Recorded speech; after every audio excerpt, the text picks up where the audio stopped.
पृथ्वीराज चौहान भारत के एक वीर पुत्र थे। उन्होंने मुगलों के साथ बहुत लड़ाइयाँ लड़ी और उनको हराया भी। पृथ्वीराज चौहान भारत के आखिरी हिंदू शासक भी थे। महान 11 वर्ष की उम्र में उन्होंने अपने पिता की मृत्यु के बाद दिल्ली और अजमेर का शासन संभाला और उन्हें कई सीमाओं तक फैलाया भी, परंतु अंततः वे राजनीति के शिकार हुए और अपनी रियासत हार बैठे। उनकी हार के बाद कोई भी हिंदू शासक उनकी कमी पूरी न कर पाया। पृथ्वीराज चौहान का दूसरा नाम राय पिथौरा भी था। पृथ्वीराज चौहान एक कुशल योद्धा थे और उन्होंने युद्ध के कई गुण सीखे थे। पृथ्वीराज चौहान ने अपने बचपन में ही शब्द वेदी वाण की विद्या प्राप्त कर ली थी। पुत्र पृथ्वीराज चौहान का जन्म 1149 ईस्वी अजमेर में हुआ। उनके पिता सोमेश्वर और मां कपूरी देवी थे। पृथ्वीराज चौहान का जन्म उनके माता पिता के विवाह 12 वर्ष के बाद हुआ। उनके जन्म से ही उनको मारने के षड्यंत्र रचे जाने लगे थे। 11 वर्ष की आयु में ही उनके सिर से उनके पिता का साया उठ गया था, लेकिन उसके बाद भी उन्होंने पूरे राज्य को विस्तारित किया। पृथ्वीराज चौहान के बचपन के मित्र चंद्रबरदाई उनके किसी भाई से कम नहीं थे।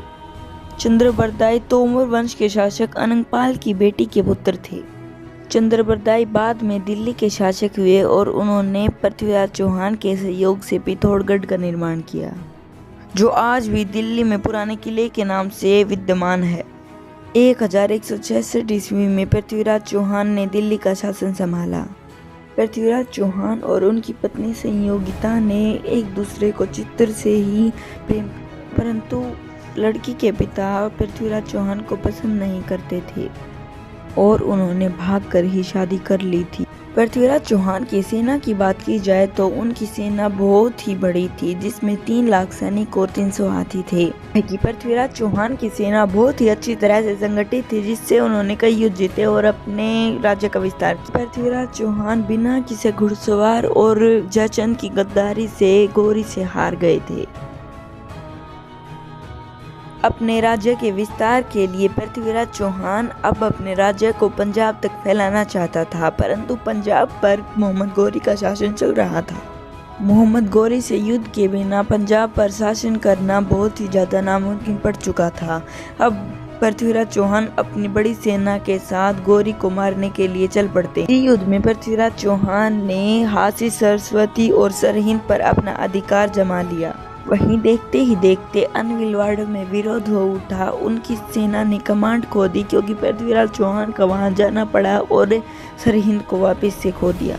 अनहिलवाड़ा से लौटने के बाद पृथ्वीराज चौहान ने युद्ध में सबके छक्के छुड़ा दिए और इधर मोहम्मद गौरी का भी अधमरा जैसा हाल हो गया था। परंतु उनके एक सैनिक ने मोहम्मद गौरी की यह हालत देखी और उनके अपने घोड़े पर रखकर उनको महल में लेकर उनका इलाज कराया। यह युद्ध त्राहिन में हुआ था, इसीलिए इस युद्ध को त्राहिन का युद्ध भी कहा जाता है। इस युद्ध में पृथ्वीराज चौहान ने 7 करोड़ रुपये की संपत्ति जब्त की और उसने उस रुपये को अपने सैनिकों में बांट दिया।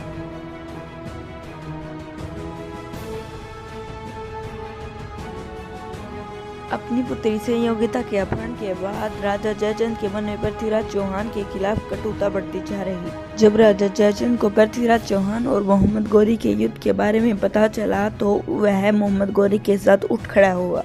दोनों ने मिलकर 1192 में पृथ्वीराज चौहान पर अन्याय फिरा। जब पृथ्वीराज चौहान ने चंद्रबरदाई के खिलाफ अन्य राजाओं से मदद मांगी तो और उन्होंने मना कर दिया और पृथ्वीराज चौहान अपने 3 लाख सेना के साथ मोहम्मद गौरी से में जयचंद की गद्दारी के कारण और अच्छे घोड़सवार के कारण पृथ्वीराज चौहान की हार हुई और मोहम्मद गौरी की मौत हो गई थी। इनको भी इसका परिणाम मिला और मोहम्मद गौरी ने उसको मार दिया।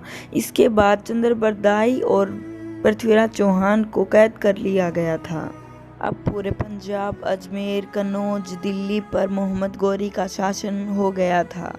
के बाद पृथ्वीराज चौहान की आंखों को लोहे की सीलियों से छेका गया, जिनने उनकी आंखों की रोशनी छीन ली थी। इसके बाद पृथ्वीराज चौहान से जब उनकी आखिरी इच्छा पूछी गई तो उन्होंने उत्तर दिया कि वह अपने मित्र चंद्रबरदाई की आवाज़ से शब्द भेदी बाण चलाएंगे। उन्होंने शब्द भेदी बाण चलाकर मोहम्मद गौरी की हत्या करने के बाद चंद्रबरदाई ने पृथ्वीराज चौहान की हत्या कर खुद को भी मार लिया। इसके बाद संयोगिता ने जब इस खबर का पता चला कि पृथ्वीराज चौहान की मौत हो गई है तो उन्होंने भी अपने आप की हत्या कर ली।